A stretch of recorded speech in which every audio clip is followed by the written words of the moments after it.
नमस्कार बच्चों, स्वागत है आपका भौतिक विज्ञान की पहली क्लास सेकेंड ईयर की, जिसके अंदर आज अपन देखेंगे कि अपने जेएनयू के सिलेबस के अंदर द्वितीय वर्ष के अंदर कौन कौन सी बुक का अध्ययन करना है।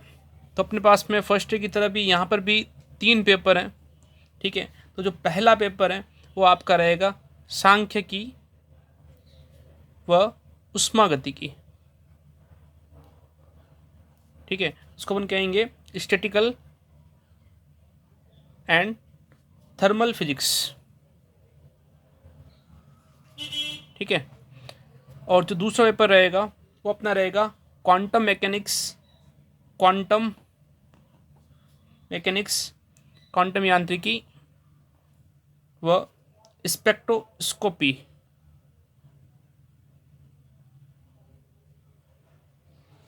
ठीक है, तो अपन इसको लिखेंगे वही क्वांटम एंड स्पेक्ट्रोस्कोपी। ठीक है, जो तीसरी बुक्स रहेगी अपनी, वो तीसरी बुक्स रहेगी इलेक्ट्रॉनिक्स। वैसे ऑप्शन भी होता है इसके अंदर 2 बुक्स चूज करने का, थर्ड बुक्स अपन चूज कर सकते पेपर। ठीक है, लेकिन अपने लिए जो रहेगी वो रहेगी इलेक्ट्रॉनिक्स, वही रहेगी। ठीक है, इलेक्ट्रॉनिक की। तो इन तीनों बुक्स को अपन को सेकेंड ईयर के अंदर पढ़ना है, सेम फर्स्ट की तरह ही। तीनों के मार्क्स 50-50 रहेंगे। ठीक है, और 75 मार्क्स के प्रैक्टिकल रहेंगे, जिसके अंदर इलेक्ट्रॉनिक्स की कुछ चीज़ें भी आएगी प्रैक्टिकल्स में। ठीक है, और जो अपने फर्स्ट ईयर में कुछ पढ़ रखे थे वही बातें वापस रिपीट होगी। ठीक है, और इसके साथ में जो आपने फर्स्ट ईयर के अंदर पेपर पैटर्न देखा था, ठीक है, हर पार्ट फर्स्ट के अंदर जो अपने क्वेश्चन रहेंगे, कितने क्वेश्चन रहेंगे, 10 क्वेश्चन रहेंगे। ठीक है, सारे 1-1 मार्क्स के। और जो सेकंड पार्ट रहेगा बी पार्ट, जिसके अंदर क्वेश्चन रहेंगे वो रहेंगे आपके 3.5 मार्क्स के। ठीक है, हर एक यूनिट में से 1-2 क्वेश्चन रहेंगे, 2 में से कोई भी एक क्वेश्चन करना है। ठीक है, तो इसके अंदर इंटरनल चॉइस रहेगी।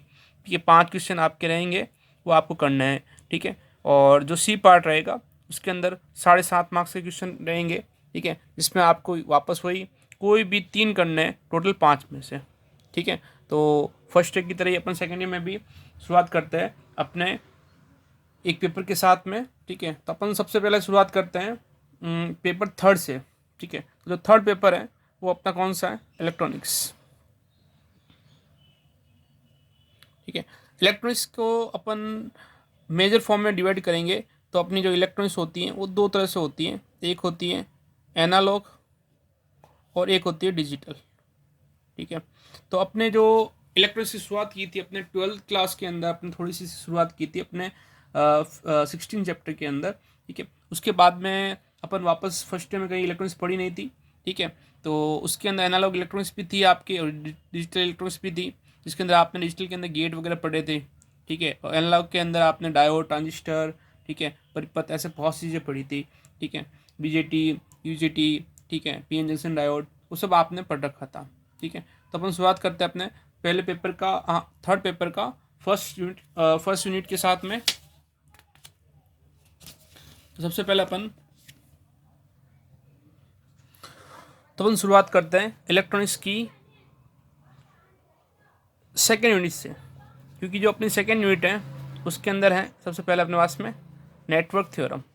ठीक है, और इलेक्ट्रॉनिक्स पढ़ना ही नेटवर्क थ्योरम से स्टार्ट करनी चाहिए, क्योंकि सही मज़ा इसका नेटवर्क थ्योरम में ही है।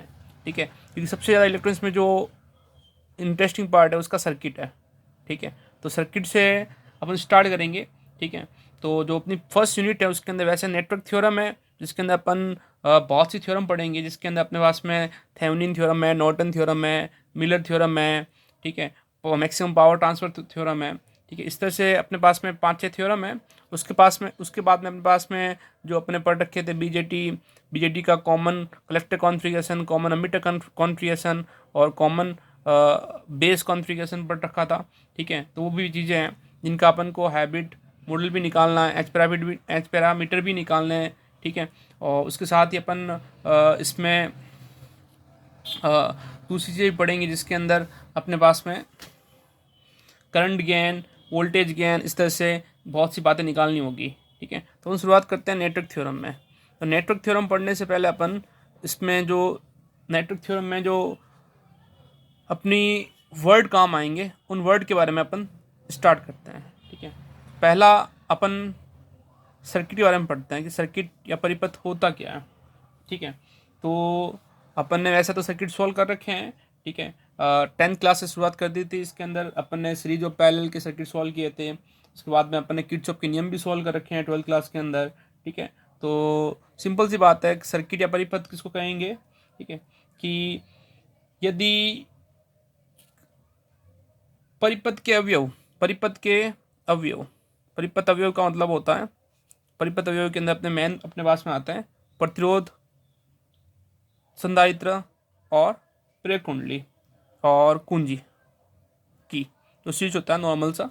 ठीक है, तो यदि कोई भी विद्युत वाहक बल का स्रोत, विद्युत वाहक बल का स्रोत जिसको अपन कहते हैं ईएमएफ, इलेक्ट्रोमोटिव फोर्स का सोर्स। ठीक है, कोई भी ईएमएफ का सोर्स, जैसे बैटरी है ईएमएफ का सोर्स है, वो किसी भी परिपथ अवयव, वो चाहे प्रतिरोध हो, चाहे संधारित्र हो या प्रेरण कुंडली हो, जुड़ा हुआ है कुंजी के साथ में। ठीक है, तो इस तरह की संयोजन को अपन क्या कहेंगे, परिपथ कहेंगे। ठीक है, अब परिपथ होता कितना तरह से है, तो परिपथ जो होता है वो परिपथ दो तरह से होता है। एक होता है एक्टिव या सक्रिय परिपथ, और जो दूसरा होता है वो होता है पैसिव, या अपन इसको कह सकते हैं निष्क्रिय।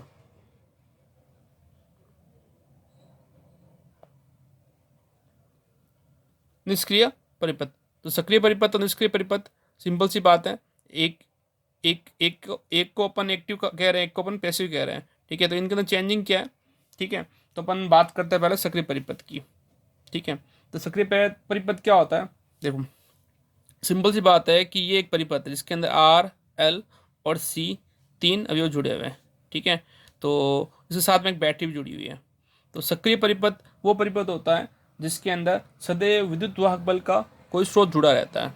ठीक है, तो सक्रिय परिपथ के अंदर अपने पास हमेशा विद्युत वाहक बल का कोई स्रोत जुड़ा हुआ रहेगा। ठीक है, उसको अपन कहेंगे सक्रिय परिपथ। ठीक है, लेकिन अगर कोई विद्युत वाहक बल का स्रोत जुड़ा हुआ नहीं है, ठीक है, तो विद्युत वाहक बल का स्रोत अगर जुड़ा हुआ नहीं है परिपथ के अंदर, जुड़ा हुआ है तो सक्रिय परिपथ, और अगर जुड़ा हुआ नहीं है तो उसको अपन क्या कहेंगे, निष्क्रिय परिपथ कहेंगे। ठीक है, तो निष्क्रिय परिपथ के अंदर जो अपना सोर्स है वो कनेक्टेड नहीं रहेगा। ठीक है, तो सक्रिय परिपथ के अंदर सोर्स जुड़ा हुआ रहता है, निष्क्रिय परिपथ के अंदर सोर्स जुड़ा हुआ नहीं रहता, सिंपल सी बात हो गई। ठीक है, नेक्स्ट अब अपन बात करते हैं शॉर्ट सर्किट के बारे में।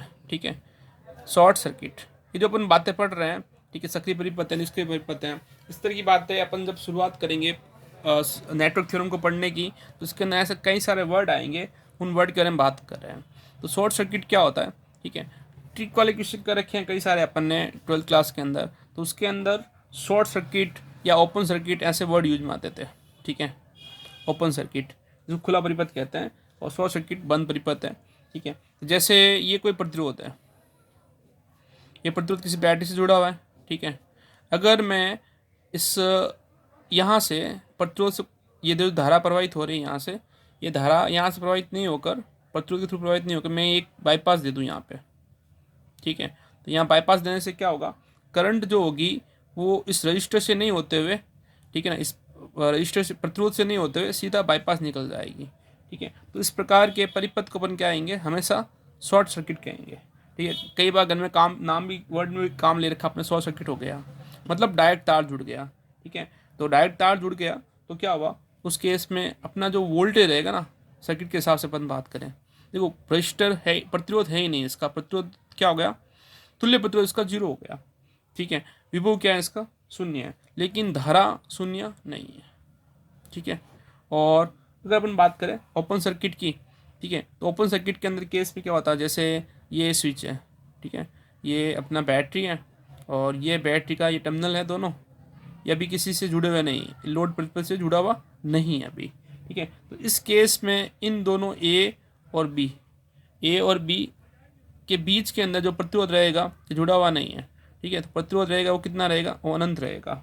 ठीक है। और विभो का मान जीरो नहीं रहेगा, विभो का मान जितना यहाँ पे दे रखा है, जैसे 2 वोल्ट की बैटरी जोड़ रखी है तो यहाँ पे भी 2 वोल्ट रहेगा, विभो का मान शून्य तो होने वाला नहीं है। हाँ, अब प्रतिरोध है ही नहीं तो धारा यहाँ पे क्या होगी, वो जीरो होगी। ठीक है, तो शॉर्ट सर्किट के अंदर क्या होता है, विभो जीरो होता है, और ओपन सर्किट के अंदर क्या होती है, धारा जीरो होती है। शॉर्ट सर्किट के अंदर क्या होता है, प्रतिरोध शून्य होता है, और ओपन सर्किट के अंदर क्या होता है, प्रतिरोध अनंत होता है। ठीक है, तो ये अपन सब जो है वो काम लेंगे सर्किट थ्योरी के अंदर।